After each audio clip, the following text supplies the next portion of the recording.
a semente. Colocar aquilo naquele lugar. E ficar só quer dizer esquecer. Por quê? O tempo não pertence a mim. O tempo não pertence a você. Mas você vai ver que você acabou o mês, o seu filho teve fralda. Acabou o mês, você colocou gasolina no carro dele, pastor. Acabou o mês, você trabalhou os 31 dias. Você vai se matar. Vamos lá, 24, 20, 26 dias, 4 dias você descansou. Mês de 30 dias. Então você vê que chegou o mês, Deus, Ele te abençoou. Agora, você acha que é porque acorda cedo, irmão? O pastor, eu acordo cedo. Irmão, deixa o relógio não despertar para ver se você levanta. Deixa quando você tiver, exemplo, hein? Exemplo. Você está dormindo, você se engasga e não tem um ar para você respirar. Deixa, você acorda. Se Deus não estiver com você, você não tem um ar. Se Deus não estiver com você, você não tem saúde. Se Deus não estiver com você, o relógio não vai despertar e você não vai acordar disposto a ir trabalhar. Porque negócio. Todo mundo fala, quando chegar no céu, eu quero descobrir quem foi que inventou o trabalho. Eu vou te dar a receita agora de quem foi que inventou o trabalho. Não foi Deus. Não foi Deus que inventou o trabalho. Foi você mesmo. Foi você mesmo, sabe por quê? Por causa do pecado. Se não tivesse pecado, nós estávamos hoje comendo e bebendo, ó. Mas como nós pecamos, o Senhor falou assim, ó, por causa de você a terra vai ser maldita, você vai ter que trabalhar, você vai ter que lavrar para poder sobreviver. E do suor dos seus ossos sairá seu sustento. Então a culpa é minha mesmo. É verdade, Deus. É Bíblia, não é? Então, irmão, nós só temos que chegar na presença do Senhor. Meu Deus, na presença do Senhor, e aí pegar o dízimo e a oferta e voltar ao Senhor. Trazei o dízimo e a oferta na casa do Senhor, aleluia. E lá, quando houver mantimento, porque quando você coloca alguma coisa, tem que ter mantimento. Quando você coloca alguma coisa, tem que ter mantimento. O primeiro mantimento todo mundo está esperando. O primeiro mantimento, que quando leva o dízimo na casa do Senhor, o primeiro mantimento, o pastor é obrigado, o pastor não é obrigado a nada. Obrigado é você servir ao pastor com o seu dízimo e oferta. E a tua fidelidade vai fazer com que a semente que você lançou, ela brote no tempo exato, no tempo certo.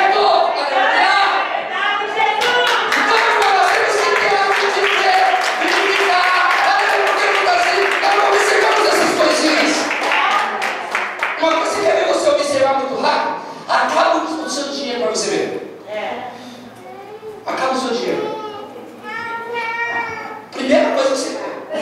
Ai, esse negócio de dinheiro é chato, não é? É verdade ou não é? Mas vai fazer o quê? Gambá tem que dar certo, você vai ter que trabalhar, vai ter que ralar mesmo. Aquele que está desempregado, se você for fiel na presença do seu Senhor, vai abrir porta. Mas você tem que chegar com alegria na presença do Senhor. Vamos lá pegar aqui o irmão que vai trazer a salva. Tá aí, minha oferta. Deus recebeu?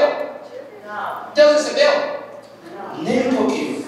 Tem que ser com alegria. Eu costumo falar na minha congregação o seguinte, irmão, quando você está mais com cara de maracujá murcho, é a foto que Deus vai tirar para o seu passaporte do céu. Já pensou? Aí chega lá, no céu, no céu.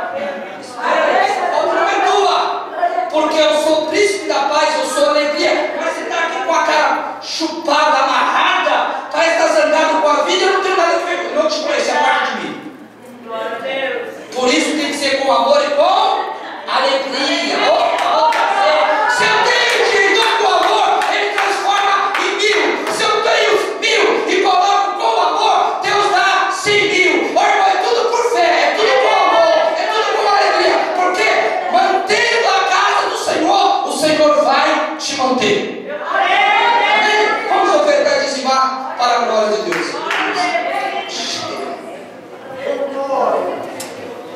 Com amor e com alegria. Amém? Venha.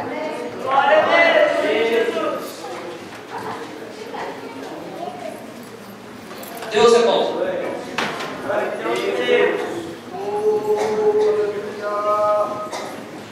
Graças a Deus, vem graças a Deus. Vem dando graças a Deus, vem glorificando, venha sorrindo, porque o Senhor, Ele está, aleluia, de frente ao palácio, porque Ele quer ver a sua cara.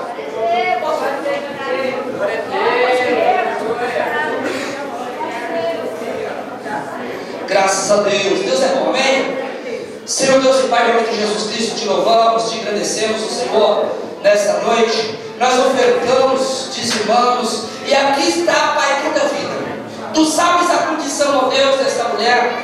Tu sabes, ó Deus, a condição deste homem. Tu sabes a condição, ó Pai, de cada um que aqui está, Senhor. E eu lhe peço nesta noite, no nome de Jesus Cristo, a tua bênção, Senhor, para a glória do teu nome. Em nome de Jesus. Que nesta noite o Senhor possa receber, aleluia, ó Pai, a semente que nós lançamos. E eu creio, Pai, que o tempo, porque Tu és o Deus de já, o Senhor dê, aleluia, ó Pai, faça assim essa semente, Pai, verdadeiramente morrer e verdadeiramente brotar, Pai, aquilo que Tu tem, aleluia, para nos dar 100 por 1, Pai. Em nome de Jesus, eu abençoo cada vida nesta noite, declarando a Tua vitória sobre cada um, no nome de Jesus. Todos digam? Pode se assentar, aleluia. Dando graças a Deus, por favor, dando graças a Deus. Eu sou pentecostal, hein? Eu sou pentecostal. Amém? Você pode de negócio morno aí, apagado, não é comigo não. Eu conheço pela Bíblia que quanto mais glória sobe, mais glória desce. Deus vai arrebatar uma igreja distraída. Deus vai arrebatar uma igreja atenta.